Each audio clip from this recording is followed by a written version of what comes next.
Hi ആരോ ക്രിയേഷനിലേക്ക് എല്ലാവർക്കും സ്വാഗതം. എൻ്റെ ചാനൽ ആദ്യമായിട്ട് കാണുന്നവർ സബ്സ്ക്രൈബ് ചെയ്തിട്ട് കാണുക, ലൈക്ക് ചെയ്തിട്ട് കാണുക, ഇഷ്ടപ്പെട്ടാൽ കമൻറ്റ് ചെയ്യാൻ മറക്കരുത് കേട്ടോ. ഇന്ന് നമുക്ക് വളരെ സിമ്പിളായിട്ട് ഷീവ് സ്റ്റിച്ച് ചെയ്യുന്നത് കാണാം കേട്ടോ. അപ്പോൾ അതിന് വേണ്ടിയിട്ട് സ്റ്റിച്ച് ബോർഡിനകത്ത് 2 ലൈനൊക്കെ വരച്ച് സെറ്റ് ചെയ്ത് വെച്ചിട്ടുണ്ട്. 3 നൂലെടുത്തിട്ട് ഒരറ്റത്ത് മാത്രം കെട്ടിട്ട് കൊടുത്തിട്ടുണ്ട് കേട്ടോ. അപ്പോൾ ആദ്യത്തെ ലൈനിൽ നമ്മൾ സൂചി പൊന്തിച്ചെടുക്കുകയാണ്, അടിയിൽ നിന്ന് മുകളിലേക്ക് പൊന്തിച്ച് എടുത്തിട്ടുണ്ട്. ഇനി രണ്ടാമത്തെ ലൈനിലേക്ക് നേരെ ഇത് താഴ്ത്തി കൊടുക്കുകയാണ് കേട്ടോ. 3 ലൈൻ പോലെ നമ്മൾ ഇതുപോലെ ചെയ്തെടുക്കുകയാണ്. അതിനുശേഷം അതിനൊരു കെട്ട് പോലെ ഇടുന്നതാണ് ഈ സ്റ്റിച്ച് കേട്ടോ. അപ്പോൾ അതിന് ചേർത്തിട്ട് തന്നെ രണ്ടാമത്തത് ഒരു ലൈനായിട്ട് വീണ്ടും കുത്തിയെടുത്തിട്ടുണ്ട്.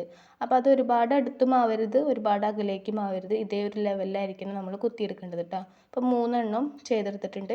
ഇനി ആദ്യത്തെ ലൈനിൻ്റെയും രണ്ടാമത്തെ ലൈനിൻ്റെയും നടുവിലായിട്ടുള്ള സ്ഥലത്ത് സൂചി മുകളിലേക്ക് പൊന്തിച്ചെടുത്തിട്ടുണ്ട് കേട്ടോ. ഇനി ആദ്യത്തെ ലൈനിൻ്റെ ഉള്ളിലേക്ക് കൂടെ സൂചി കോർത്തെടുക്കുകയാണ് ചെയ്യുന്നത്. അതിനുശേഷം 3 ലൈനിൻ്റെ ഉള്ളിലേക്ക് കൂടെ സൂചി കോർത്തെടുക്കാം. എന്നിട്ട് നമുക്ക് മൂന്നാമത്തെ ലൈനിൻ്റെ നടുഭാഗത്തേക്ക് തന്നെ കുത്തി താഴ്ത്തി ഇറക്കി കൊടുക്കുക. അപ്പോൾ നമുക്കൊരു ബണ്ടിലായിട്ടായിരിക്കും ഇത് കിട്ടുക കേട്ടോ. അപ്പോൾ ഇത്രേ ഉള്ളൂ, വളരെ സിമ്പിളാണ്. ആദ്യത്തെ സ്റ്റിച്ച് ചെയ്ത് കഴിഞ്ഞിട്ടുണ്ട്. ഇതുപോലെ തന്നെ നമുക്ക് രണ്ടാമത്തെ സ്റ്റിച്ച് ചെയ്യുന്നത് കാണാം കേട്ടോ. ആദ്യം ഒരു സ്ട്രെയിറ്റ് സ്റ്റിച്ച് പോലെ നമ്മൾ ചെയ്തെടുക്കുകയാണ്. രണ്ടാമത്തെ ലൈനും അതുപോലെ തന്നെ അതിന് തൊട്ടടുത്തായിട്ട് തന്നെ ചെയ്തെടുക്കുകയാണ് കേട്ടോ. അപ്പോൾ അടുത്തത് മൂന്നാമത്തെയും നമ്മൾ ഇതുപോലെ തന്നെ ചെയ്തെടുക്കുകയാണ് കേട്ടോ. ഇനി നമുക്ക് ആദ്യത്തെയും രണ്ടാമത്തെയും ലൈനിൻ്റെ സെൻറ്റർ ഭാഗത്ത് സൂചി കുത്തി മുകളിലേക്ക് എടുത്തതിന് ശേഷം ആദ്യത്തെ ലൈനിൻ്റെ ഉള്ളിലൂടെ വലിച്ച് എടുക്കാം. അതിനുശേഷം 3 നൂലുകളുടെയും ഉള്ളിൽ കൂടെ വലിച്ചെടുക്കാം. 3 ലൈനിൻ്റെ ഉള്ളിൽ കൂടെ വലിച്ചെടുത്തിട്ട് അതിൻ്റെ സൈഡിലായിട്ട് സൂചി താഴ്ത്തി കൊടുക്കാം കേട്ടോ. അപ്പോൾ ഇത്രേ ഉള്ളൂ, വളരെ സിമ്പിളാണ്. ഇനി ഇതുപോലെ നമുക്ക് ഈ സ്റ്റിച്ച് ബോർഡ് മൊത്തം കംപ്ലീറ്റ് ചെയ്തെടുക്കാം കേട്ടോ. അപ്പോൾ ഇതേ ഫുള്ളായിട്ട് കംപ്ലീറ്റ് ചെയ്തിട്ടുണ്ട്. ഇനി നമുക്കിതേ ലാസ്റ്റത്തെ ഇതിൽ സൂചി താഴേക്ക് ഇറക്കി കൊടുത്തിട്ടുണ്ട്. ഇനി നമുക്കത് കെട്ടിട്ട് കൊടുക്കാം കേട്ടോ. വളരെ സിമ്പിളായിട്ട് നമ്മൾ ചെയ്ത് കഴിഞ്ഞിട്ടുണ്ട്. ഇനി നമുക്ക് ചെയ്ത് കഴിഞ്ഞതിന് ശേഷം ഡിസൈനൊക്കെ ആക്കിയിട്ട് ചെയ്യാവുന്നതാണ് കേട്ടോ. അപ്പോൾ ഇതാണ് നമ്മുടെ ഷീവ് സ്റ്റിച്ച്. നമുക്കൊരു മോട്ടീഫിനകത്ത് ഡിസൈനൊക്കെ വരച്ച് സെറ്റ് ചെയ്ത് വെച്ചിട്ടുണ്ട്.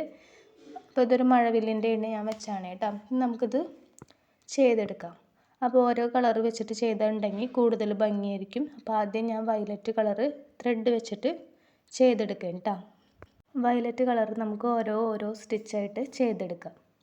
അപ്പോൾ ഇതുപോലെ 3 സ്ട്രെയിറ്റ് സ്റ്റിച്ച് ആദ്യം ചെയ്തതിന് ശേഷം അതിനെ നമ്മൾ കെട്ടിട്ട് കൊടുക്കാം കേട്ടോ.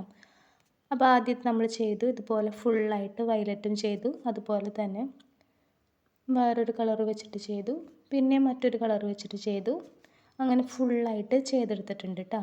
നമുക്ക് അതിൻ്റെ താഴെയുള്ള മേഘങ്ങൾ പോലെയുള്ളത് അത് ചെയ്തെടുക്കാം കേട്ടോ. അപ്പോൾ അതിന് വേണ്ടിയിട്ട് ഞാൻ അതിന് മാച്ചാവുന്ന രീതിയിൽ ഒരു കളർ എടുത്തിട്ടുണ്ട്. അതിനുശേഷം നമുക്കതിനകത്ത് ഫ്രഞ്ച് നോട്ട് സ്റ്റിച്ച് ചെയ്ത് കൊടുക്കാം. അപ്പോൾ നമ്മുടെ സ്റ്റിച്ച് കംപ്ലീറ്റ് ആയിട്ടുണ്ട് കേട്ടോ. അപ്പോൾ ഇത്രയേ ഉള്ളൂ, വളരെ സിമ്പിളായിട്ട് നമുക്ക് ഷീവ് സ്റ്റിച്ച് ചെയ്യാവുന്നുള്ളൂ. ചെയ്യുമ്പോൾ ശ്രദ്ധിക്കേണ്ട കാര്യം എന്താണെന്ന് വെച്ചിട്ടുണ്ടെങ്കിൽ ഒരുപാട് വലുപ്പത്തിലുള്ള സ്റ്റിച്ച് എടുക്കാണ്ട് നോക്കുക. വീഡിയോ കണ്ട എല്ലാവർക്കും താങ്ക് യു.